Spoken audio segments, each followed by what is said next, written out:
दीपक सेन, दीपक Sen,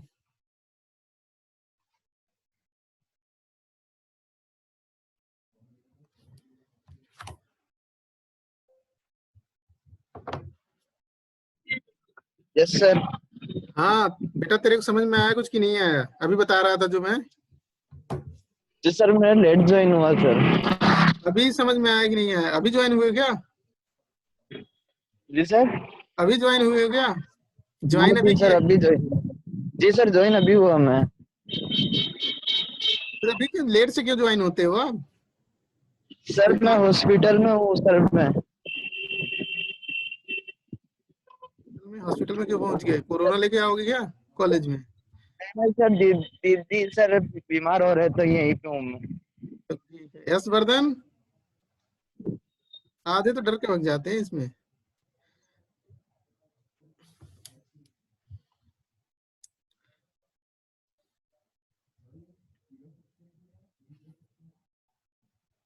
Umesh, Umesh, yes sir. Yes sir. अरे समझ में आया मैं जो बता रहा था? इस फोर्स की वजह से डायरेक्ट फोर्स भी आएगा, बता रहा था ना अभी। बोलोगे कुछ? हाँ, हाँ हाँ ठीक है, तुम्हारे यहाँ नेट ही नहीं शीयर लोड रहता के है। कारण आएगा। हाँ ये डायरेक्ट डायरेक्ट हो गया। अब इसमें क्या मूवमेंट भी हो रहा है। मूवमेंट क्या करेगा इस फोर्स, देखो ये मूवमेंट इस तरह से होगा क्योंकि देखो कुछ डिस्टेंस पे लग रहा है। इस पे बड़ा हैवी आदमी बैठा दोगे तो नीचे की तरफ घूमने की कोशिश करेगा। तो इधर से जो पोर्शन है ना, ये पोर्शन जो वाल से लगा हुआ है, ठीक है ना, ये ब्रैकेट है, ब्रैकेट का जो वर्टिकल मेंबर है। तो ये पोर्शन देखो, ये जो रेक्टेंगुलर पोर्शन ऊपर से नीचे की तरफ आ रहा है, ये ऐसे हो जाएगा, टेढ़ा हो जाएगा, कुछ उखड़ जाएगा। उखड़ने का मतलब आगे की तरफ ऐसे हो जाएगा। तो देखो इतना खिंचाव होगा, इस बोल्ट में खिंचाव होने लगेगा, इसमें भी खिंचाव होगा थोड़ा सा, ऐसा नहीं है, ठीक है ना। तो दोनों में खिंचाव होने लगेगा। तो खिंचाव होगा तो एक टेंशन क्रिएट होगा बोल्ट में अपोजिट डायरेक्शन में,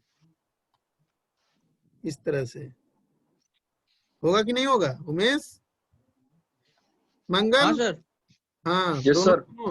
मंगल, यस सर। हाँ होगा कि नहीं है? होगा, खिंचाव होगा ना पीछे की तरफ।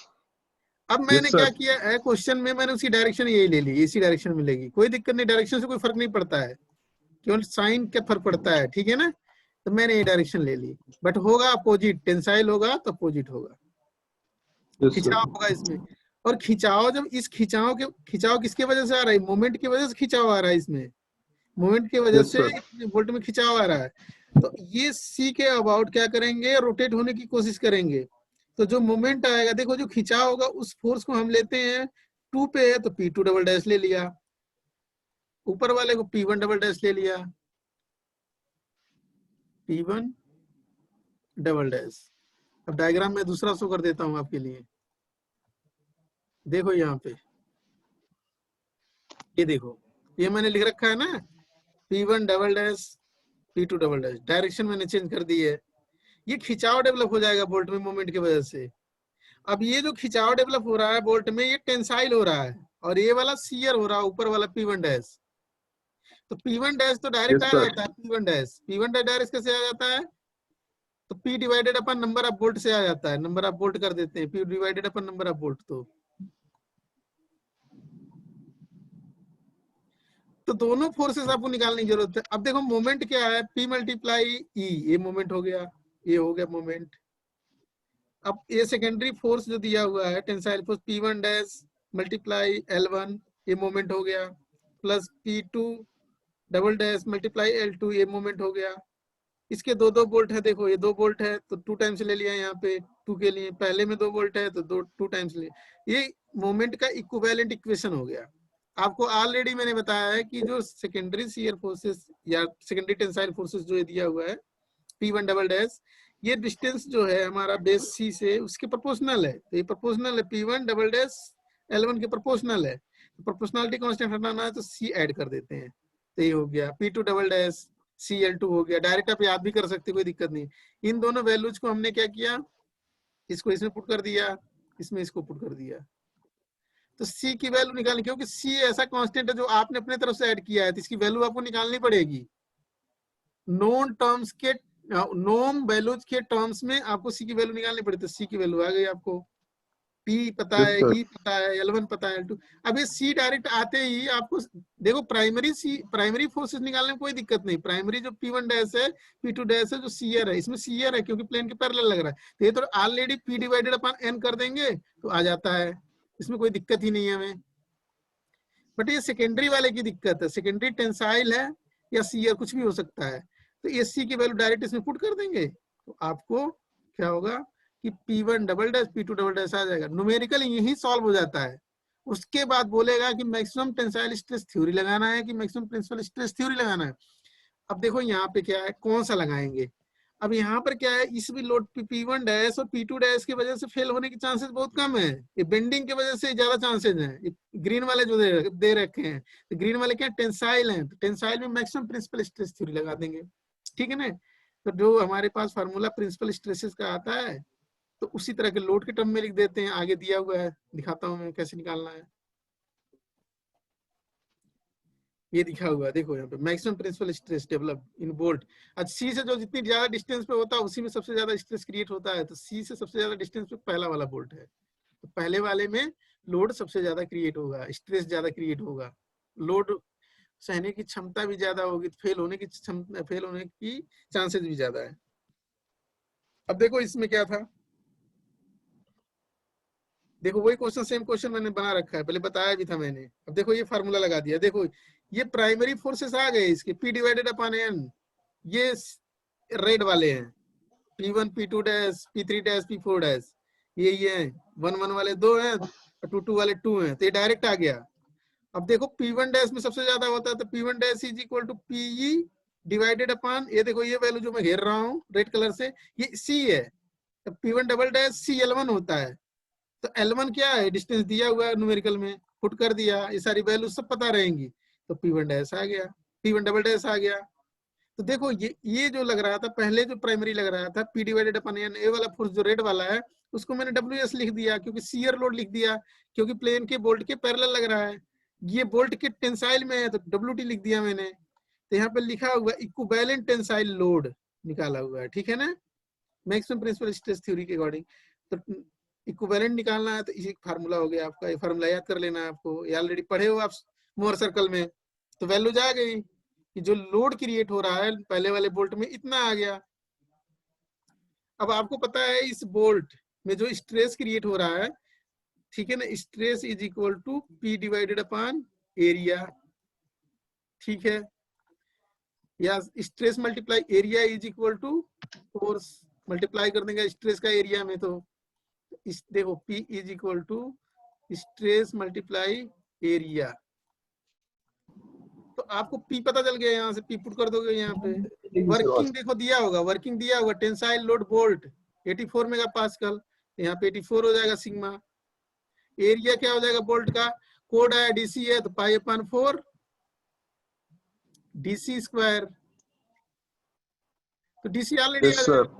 ये वैल्यू पता है, वैल्यू बहुत छोटा, बहुत सिंपल न्यूमेरिकल है, ये फार्मूला ये रटना है आपको, ठीक है ना। ये तो केस था जिसमें जो लोड लग रहा है, ये वाला लोड जो लग रहा है बोल्ट के एक्सिस के परपेंडिकुलर है, बोल्ट के एक्सिस पे ही जाओ, प्लेन की तो बात ही नहीं करना है हमें। अब दूसरा वाला न्यूमेरिकल जो मैंने बताया था, eccentric load acting parallel to किसके होना चाहिए, एक्सिस ऑफ बोल्ट, ठीक है ना। प्लेन लिख दिया हूँ, थोड़ा मिस्टेक है इसमें, बुक्स में लिख रखे हैं बट मुझे तो नहीं भा रहा है, ठीक है ना। तो ये जो एक्सिस है बोल्ट की, इसके पैरेलल ही लग रहा है। अभी जो डिस्कस किया था मैंने, देखो रेड वाले, तो इसको निकालना, इस लोड के वजह से डायरेक्ट लोड भी आएगा, और ये बोल्ट के एक्सिस के पैरेलल ही हो रहा है, तो टेंसाइल में आएगा, तो P1 dash P2 dash P divided upon number of bolt, ये तो हो गया। अब एक और आएगा, मोमेंट की वजह से आएगा, देखो ये इसेंट्रिसिटी पे लग रहा है, कुछ डिस्टेंस पे लग रहा है, तो मोमेंट क्रिएट करेगा, फिर एक टेंशन क्रिएट हो जाएगा इसमें, एक डायरेक्ट लोड की वजह से होगा, फिर अब क्या होगा, उखड़ना चाहेगा ये बोल्ट, तो ये ग्रीन वाला मैंने P1 double dash P2 double dash लिख रखा है। फार्मूला बिल्कुल ऊपर वाला ही है, डायरेक्ट पुट कर दो आप फार्मूला को। देखो ये फार्मूला याद कर लो फटाफट। और डिस्टेंस आपको पता है C से L2 है पहले दूसरे वाले बोल्ट के लिए, और पहले वाले के लिए L1 है। ये फार्मूला आपको पता है। ये P1 डबल डैश आ जाएगा और P2 डबल डैश आ जाएगा, और दोनों को जोड़ देंगे। दोनों की डायरेक्शन क्या है? एक ही डायरेक्शन में है। देखो दोनों की डायरेक्शन एक ही डायरेक्शन है, सेम डायरेक्शन है, दोनों जुड़ जाएंगे एक दूसरे से। तो पहले वाले पे मैंने बताया जो C से ज्यादा डिस्टेंस पे होता है उसी पे क्या होता है, स्ट्रेस सबसे ज्यादा आता है। तो जो लोड आएगा पहले वाले बोल्ट पे P1 जो आएगा वो आएगा P1 डैश प्लस P1, देखो P1 डबल डैश, ये आ जाएगा, जुड़ जाएंगे, फटाफट आ जाएगा। तो उसी तरह का न्यूमेरिकल भी मैंने बता दिया आपको। देखो यहाँ पे ये न्यूमेरिकल था, ठीक है। अब P लगाया हुआ, P पता है, divided upon number of volt, ये आ गया आपका। C आपको पता है ऑलरेडी, फटाफट निकाल लोगे C। तो P1 पे सबसे ज्यादा होता है P1 इजी, P1 double dash is equal to CL1 second, दूसरा वाला टेंसाइल फोर्स, इसमें दोनों टेंसाइल हो रहे हैं देखो यहाँ पे। तो यस CL1, सर। हाँ तो फटाफट ये आ गया, दोनों को जोड़ दिया मैंने, ये वैल्यू आ गई। अब पता है समझ बोल्ट गया की सर। हाँ ये फटाफट आ गया आंसर, ठीक है ना। इस तरह से अब मैं पैरेलल वाले पे भी जाता हूँ, ठीक है ना। पैरेलल वाला इंपॉर्टेंट है, इस तरह के क्वेश्चन आते हैं। इस तरह के इसमें भी आए, एक बार आए हुए हैं ये भी। पैरेलल कर रहे हैं, उसी प्लेन में फोर्स लग रहा है। देखो उसमें किस तरह से दिया हुआ है, देखो ये eccentric load acting in plane of bolt. इसका मतलब ये है कि देखो इस तरह से कोई प्लेट है हमारे पास, उसके ऊपर भी एक रेक्टेंगुलर प्लेट है, आगे की तरफ ऐसे बढ़ा दिया इन्होंने, सॉरी। देखो अब इस पीछे वाली प्लेट को मैं इस तरह से बढ़ा दूं, तो ये जो फोर्स लग रहा है, देखो इस फोर्स की वजह से आपको ऑलरेडी प्राइमरी फोर्स निकालने आता है।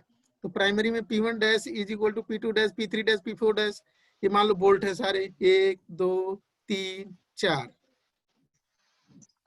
1 2 3 4। डायरेक्ट वाले कैसे आते हैं, divided upon number of bolt. तो ये तो हो गया, ये तो आपका आ जाएगा। अब देखो ये जो फोर्सेस लग रहे हैं ये सारे इस प्लेन बोल्ट के प्लेन में ही लग रहे थे, शियर हो गए आपके, प्राइमरी शियर बोलते हैं।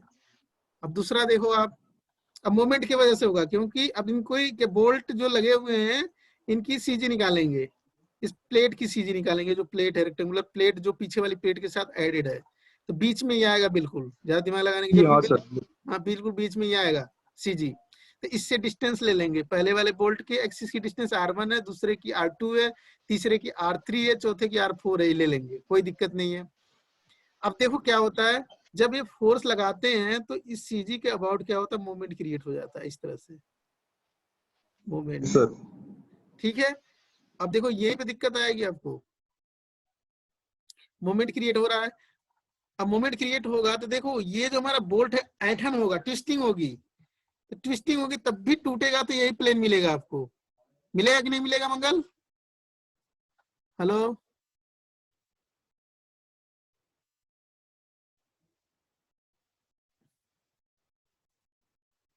हेलो मंगल।